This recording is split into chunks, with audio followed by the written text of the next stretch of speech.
Viewers எல்லாருக்கும் வணக்கங்க. இன்றைக்கி நம்ம யூடியூப் சேனலில் திருவெம்பாவை 20வது பாடல் தான் பார்க்க போகிறோம். போற்றி அருளகனின் ஆதியாம் பாதமலர், போற்றி அருளகனின் அந்தமாம் செந்தளிர்கள், போற்றி எல்லா உயிருக்கும் தோற்றமாம் பொற்பாதம், போற்றி எல்லா உயிருக்கும் போகமாம் பூங்கழல்கள், போற்றி எல்லா உயிருக்கும் ஈராம் இணையடிகள், போற்றிமால் நான்முகனும் காணாத புண்டரீகம், போற்றியாம் உய்ய ஆட்கொண்டருளும் பொன்மலர்கள், போற்றியாம் மார்கழி நீராடேலோர் எம்பாவாய். இந்த பாடலுக்கான விளக்கத்தை தான் நம்ம இப்போ பார்க்க போகிறோம். சிவபெருமானே, எல்லாவற்றுக்கும் முதலாவதான உன் பாத மலர்களை வணங்குகிறோம். எல்லாவற்றுக்கும் இறுதியாயுள்ள தளிர் போன்ற திருவடிகளை பணிகின்றோம். எல்லா உயிர்களையும் படைக்கின்ற பொற்பாதங்களை போற்றுகிறோம்.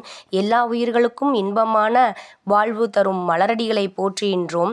எல்லா உயிர்களும் இறுதியாய் சென்று சேரும் இடமான உன் இணையான இரு திருவடிகளை போற்றுகின்றோம். திருமாலாலும் பிரம்மாவாலும் காண முடியாத தாமரை பாதங்களை போற்றுகின்றோம். எங்களை உய்விக்கும் பொன்மலர் போன்ற திருவடிகளை போற்றுகின்றோம்.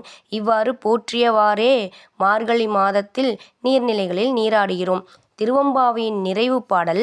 இறைவனின் பாதங்களை இறுக பற்றி கொள்ளும் மாணிக்க வாசகர் இப்பாடல் முழுவதும் சிவனின் பாதங்களைத்தான் போற்றுகிறார். அவன் பாதங்கள் மலர் போன்றவை, தளிர் போன்றவை, பொன் போன்றவை, தாமரை போன்றவை என்றெல்லாம் பாடுகிறார். கடவுளின் உருவத்தை பற்றி பேசாமல் இயல்பை பற்றி மட்டுமே பேசிய திருவள்ளுவரும் கடவுளின் பாதங்களை போற்ற தவறவில்லை.